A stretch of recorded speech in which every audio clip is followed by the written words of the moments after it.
के समय की और परिस्थितियां ये बुजुर्ग लोग जानते हैं। उस जमाने में 8 पढ़ा हुआ टीचर लगता था ना, पर 8 के बराबर आज एमए वाला नहीं कर सकता। आज एमए वाला भी धक्का खा रहा है, उसके लिए आरक्षण की बात कर रहे हैं। परिस्थितियां बदल चुकी है। बदलते परिवेश में हमें अपनी सोच को बदलना होगा। जो हमारी परंपरा, धर्म, सभ्यता, संस्कृति के प्रहरी के रूप में काम करने वाले जामा से पधारे जीवन जीविला जो समाज का मुख्य पंच है,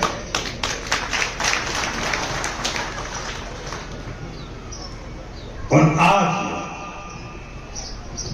आरक्षण संघर्ष समिति के नाम से आयोजित इस कार्यक्रम के अंदर पधारे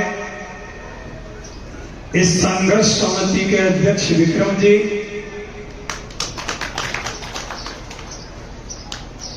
अखिल भारतीय विश्व महासभा के पूर्व अध्यक्ष पूर्व विधायक श्री हीरालाल जी, के साहब, पूर्व प्रधान परशुराम जी, डेयरी के चेयरमैन रामलाल जी, सम्मानित मंच, प्रभु प्रेमी सज्जनों, माताओं, बहनों, आपने बड़े धैर्य के साथ सुबह 8 बजे से लेकर 3:30 बज गए हैं, भूखे और प्यासे यहां जितने बैठे हैं ये सब व्रत उपवास वाले लोग हैं। जिस बिंदु को लेके ये चर्चा हो रही है, दुख इस बात का है जिनके लिए चिंता कर रहे हैं, जिनके लिए चर्चा कर रहे हैं, उनकी यहां उपस्थिति नहीं। ये आरक्षण बूढ़ों के लिए नहीं मांग रहे हैं, ये ढलती अवस्था वालों के लिए आरक्षण नहीं मांगा जा रहा है। आरक्षण की बात उन युवाओं के लिए हो रही है, उन बहनों के लिए हो रही है जो किशोरावस्था से युवावस्था के अंदर प्रवेश करने वाली। और आरक्षण बात करते हैं, माता बहनों को समझ में नहीं आई। आपकी बेटी, आपका बेटा हो ना रहे 100 में 99% नंबर लाता, और जिनको आरक्षण मिला है वो 60%, 55% नंबर लाते हैं, वो अफसर बनते हैं। आपके बेटे वेटिंग लिस्ट में नहीं आते। अगर आप चाहते हो आपकी बेटियां और आपके बेटे बहुत समय पे अपनी मेहनत का लाभ उठा सके, उसके लिए ये सब मंच पे बैठे हुए लोग हैं, ये अपना काम छोड़ करके सामाजिक सोच लेकर के यहां आए हैं, उस कार्य को पूर्ण करना चाह रहे हैं। नीति कहती है संघे शक्ति कलयुगे, कलयुग में संगठन में ताकत होती है। लेकिन दुर्भाग्य का एक दौर चल रहा है। हमारी सबसे बड़ी कमजोरी, हम एक दूसरे पे बातें तो थोप देते हैं। मैं एक अंगुली आपकी तरफ करूंगा तो 3 अंगुली मेरी तरफ हो रही है। हम औरों को बोले उससे पहले स्वयं को टंटोलें।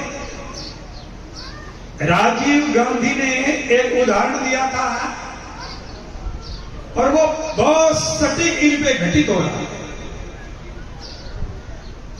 एक बार विदेशों में जीव विज्ञान के विज्ञानों का अन्वेषण चल रहा था, रिसर्च चल रहा था कैंकड़ों में, और भारतीय वैज्ञानिकों को तो वो फैसिलिटी समझते थे, महत्व देते ही नहीं थे।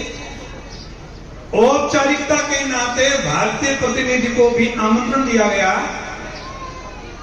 और जिस समय भारतीय प्रतिनिधि वहां पहुंचा बहुत गहन चिंतन चल रहा था, क्योंकि महात्मा की को प्रतीक्षा कर ही नहीं रहा था। जहां वैज्ञानिक गहन चिंतन में डूबे हुए थे, उस समय भारतीय प्रतिनिधि पहुंचा, अपना केंकड़े वाला बर्तन था। उस भारतीय पात्र को देखते ही वैज्ञानिक भूल गए कि हम चर्चा कर रहे थे, अचंभित रह गए। अरे जिस बात को हम फिसड्डी समझ रहे थे, यहां पे बहुत बड़ा राज है। भारत वाले वैज्ञानिक को घेर लिया, कहा भाई हम तो तुम्हारी उपेक्षा कर रहे थे, लेकिन तुम तो हमसे भी 2 कदम आगे हो। भारतीय वैज्ञानिक ने सोचा ये इस तरह से क्यों बोल रहे हैं। कहा मैं समझा नहीं आप कहना क्या चाह रहे हो। हम सभी अपने अपने देश से केंकड़े अपने अपने पात्रों में भर के लाए हैं। जितने भी विदेशी लोग वैज्ञानिक आए हैं, सबके पात्रों को ढक्कन है। भारत का वैज्ञानिक जिस पात्र में केंकड़ा लगा है, उस पर ढक्कन नहीं है। हम ढक्कन खोलते नहीं, उससे पहले क्योंकि केंकड़ा बाहर आ जाता है। और तुम्हारे ढक्कन में फिर भी एक केंकड़ा बाहर नहीं आ रहा है। कौन सी जादूगरी विद्या की है? हमारे भारत में ये खर्चा कम होता है वाला। क्यों? एक केंकड़ा निकलने की तैयारी करता, दूसरा टांग खींचने के पहले तैयार, पटाख से नीचे गिर जाता है। इसलिए हमारे पात्र में से कोई केंकड़ा बाहर नहीं आता। और जब तक केंकड़ा वृत्ति हमारी खत्म नहीं होगी, चाहे संघर्ष कितने कर लीजिए, मुझे आशा की कहीं नजर नहीं आ रही। क्योंकि समाज से और निकट से भुक्तभोगी में, समाज की बात, धर्म की बात किसको समझ में आती जानते हो? जब जी भगवान का सील विवर्जित जीव जो है लोग, अगर हमारा जीव सदाचार युक्त होगा, सील व्रतधारी होगा, तो हमें समझ में आएगा यह धर्म है, यह समाज है। तो वो नहीं होगा, न हमें समाज समझ में आएगा, न हमें धर्म समझ में आएगा, हमें केवल समझ में स्वार्थ है। जब जो इंसान स्वार्थ की वशीभूत होकर के प्रवृत्त हुआ है, तब तक वो असफल हुआ। जब जब स्वार्थ की वृत्ति से ऊपर उठ करके सार्वजनिक हिताय, समष्टि के कल्याण के लिए कोई काम करोगे, तो सज्जनों उसकी सफलता में कोई शक और संदेह नहीं हो सकता। मेरे को दिल्ली से परशुराम जी ने फोन किया, गुरुदेव बाड़मेर जिले में रखना है। बाड़मेर जिले की आरक्षण संघर्ष समिति श्री गोपीलाल जी के नेतृत्व में गठित की गई। उनसे मैंने चर्चा की। मैंने कहा क्यों नहीं ये कार्यक्रम सही स्त्री पे अपन रख लेते, जहां इस शहीद स्त्री के बारे में भी परिचय मिलेगा और एक पद 2 काज वाला काम होगा। और मैंने परशुराम जी को कहा था, और हर जगह जहां जहां, चाहे सांचौर में रहा, चाहे नागौर में रहा, चाहे जोधपुर में रहा, वहां आपको पुरुषों की उपस्थिति मिली, लेकिन 12 में महिलाओं की भी उपस्थिति आपको मिली। एक गाड़ी के 2 पहिए होते हैं। एक पहिए पे गाड़ी चलाना चाहो तो आपकी यात्रा संपन्न नहीं हो पाएगी। और पढ़ी लिखी युवा बहनों से मेरा विशेष आग्रह है,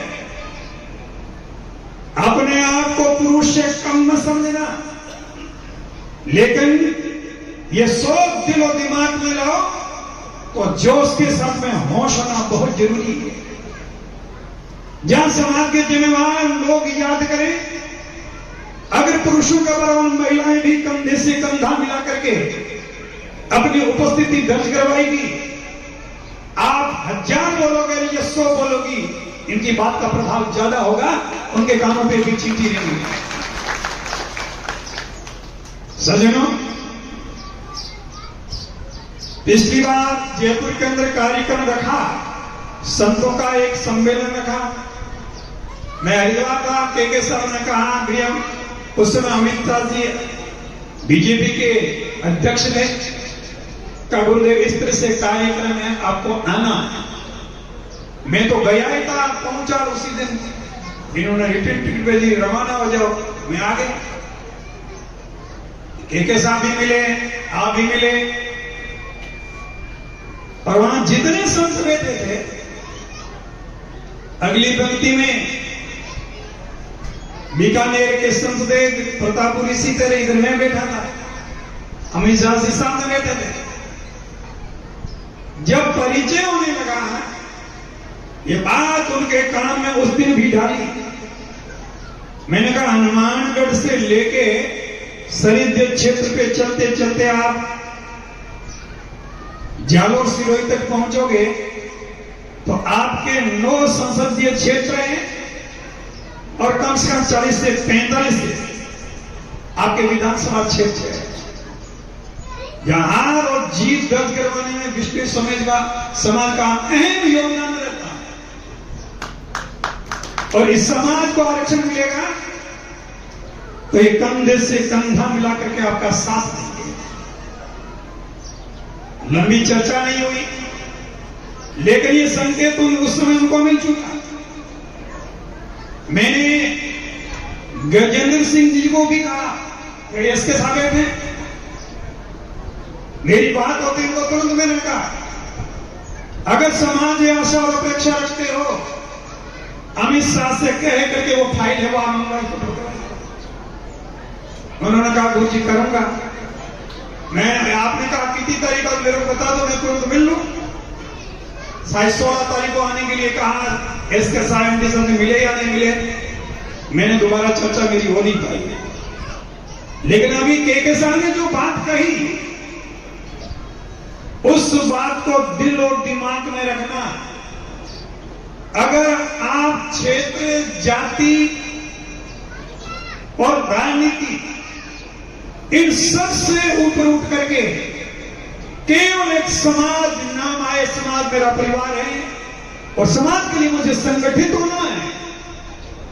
अगर सिरोही से लेकर के हनुमानगढ़ तक पूरा समाज एक मंच पे आके एक स्वर में बोलेगा, ऊंचे से ऊपर की चोटी पे बैठे उनको और नीचे से नीचे वाले सबको सुनने के लिए मजबूर होना पड़ेगा। हर्षराम जी से, विक्रम जी से मेरा कहना है, ये जो सांचौर, बाड़मेर, नागौर, बीकानेर, जहां जहां आने वाले दिनों में जिले स्तर पे मीटिंगें हो रही है, जब हम जोधपुर में महापंचायत के रूप में आमंत्रित करें, उस समय ज्योति को साक्षी करके संकल्प लें, न हमारे लिए कांग्रेस है, न हमारे लिए बीजेपी है, पहले हमारा समाज है और हमारा लक्ष्य है, और उसके लिए हम सब कुछ न्यौछावर करने के लिए तत्पर रहेंगे। तो सज्जनों, ये आचार संहिता लागू तो उनके वो तो करते रहेंगे, आप लोग उनके लागू कर दोगे। और इस संगठित होकर के अगर सामने आओगे, निश्चित रूप से आपकी मेहनत है वो रंग लाएगी। परमपिता परमात्मा से मैं प्रार्थना करता हूं, ये विक्रम जी के नेतृत्व में जो संघर्ष समिति बनी है, जितनी भी इनके सहयोगी है या पूरा समाज, इनका मनोबल कमजोर नहीं हो, उत्तरोत्तर बढ़ता जाए। और विशेष करके युवाओं से मेरा आह्वान है, युवा आगे बढ़े, युवाओं की ताकत, वृद्धों का आशीर्वाद होगा तो आपकी मंजिल आपके सामने होगी, आपका लक्ष्य, उसकी सिद्धि आपको होगी। अधिक समय नहीं लेते हुए, क्योंकि अमावस्या का व्रत था, बड़े धैर्य और सब्र के साथ आप यहां विराजमान रहे। आपके लिए महाप्रसाद में हीरो चना बने हुए हैं, सब अच्छी तरह से जीव के जाना, खाओ मन छोड़ो नहीं कर, थाली में एक दाना भी आप झूठा नहीं छोड़ो, 2 बार लेना, 4 बार लेना, और अपनी स्वयं की थाली स्वयं साफ करके नियत स्थान पे रखना, ताकि आपके साथी दूसरे जो पीछे रहे वो उसमें प्रसाद ग्रहण कर सकें। और हमारे बीच में इस बूढ़ा विधानसभा सभा के भावी विधायक ही मैं तो कहूंगा, इन्होंने 5 लाख रुपए इस संस्थान को डोनेट किए हैं। पूर्व मंदिर निर्माण में भी आपने 51,000 रुपए पहले दिए थे। आपने बिजली कनेक्शन, बोरिंग, ट्यूबवेल यहां करवाया, बिजली कनेक्शन करवाया, पाइपलाइन डलवाई, सही स्थल तक सड़क पहुंचाने का कार्य किया। ये अगर एमएलए मौके पर होते तो आप अनुमान लगाइए उनका और आज वर्तमान का दृश्य कुछ और होता। एक संघर्षशील व्यक्ति अगर इतना काम करवा सकता है, आप अनुमान लगाइए जब पद होता है तो आदमी के पास में बल भी होता है। और मैं एक आप लोगों से अनुरोध करना चाह रहा हूं सबसे, चाहे स्वर्गीय पूनमचंद जी रहे हो, राम सिंह जी रहे हैं, रघुनाथ जी रहे हैं, रामनाम जी रहे हैं, उनके समय की और प्रस्तुतियां ये बुजुर्ग लोग जानते हैं। उस जमाने में 8 पढ़ा हुआ टीचर लगता था ना, पर 8 के बराबर आज एमए वाला नहीं कर सकता। आज एमए वाला भी धक्का खा रहा है, उसके लिए आरक्षण की बात कर रहे हैं। परिस्थितियां बदल चुकी है। बदलते परिवेश में हमें अपनी सोच को बदलना होगा, अपने विचार को बदलना होगा। मेरा आप लोगों से अनुरोध है, कहीं कहीं पर अकल काम नहीं करोगे, नकल को भी काम में लेना चाहिए। नेताजी जिंदा थे, बलराम जी जाकर उस समय विधानसभा के अध्यक्ष, लोकसभा के अध्यक्ष थे। पुष्कर मेले के समय उन्होंने जाटों के संदेश दिया। क्या कहा? हम कहां खड़े हैं, किस पार्टी में हैं, क्या बोल रहे हैं, तुम्हें उसमें ध्यान नहीं देना है। वोट और बेटी ये 2 जाट को देना। उन लोगों ने दिल की गांठ लगाई। राम सिंह जी जांबा के मेले के मंच पे मेरे पास में बैठा था। किसी ने जसवंत सिंह जी के लिए पूर्व एमपी कहा, उनका बावड़ा पूर्व क्या करे, वर्तमान सांसद हो गए ना, पूर्व क्या है? मेरे कहने का भाव, जब तक सामाजिक सोचने में है, पार्टी में विष्णु का बेटा होना चाहिए, चाहे कांग्रेस हो चाहे बीजेपी हो, पर विष्णु जहां है सब कुछ भूल करके हमें कंधे से कंधा स्वस्थ लेके संगठित होकर के आगे बढ़ोगे तो निश्चित रूप से आपके सपने साकार होंगे। अधिक समय नहीं लेते हुए पुनः आप लोगों से आग्रह, जहां याद करे इसी तरह से उपस्थिति आपको हर जगह दर्ज करवानी है।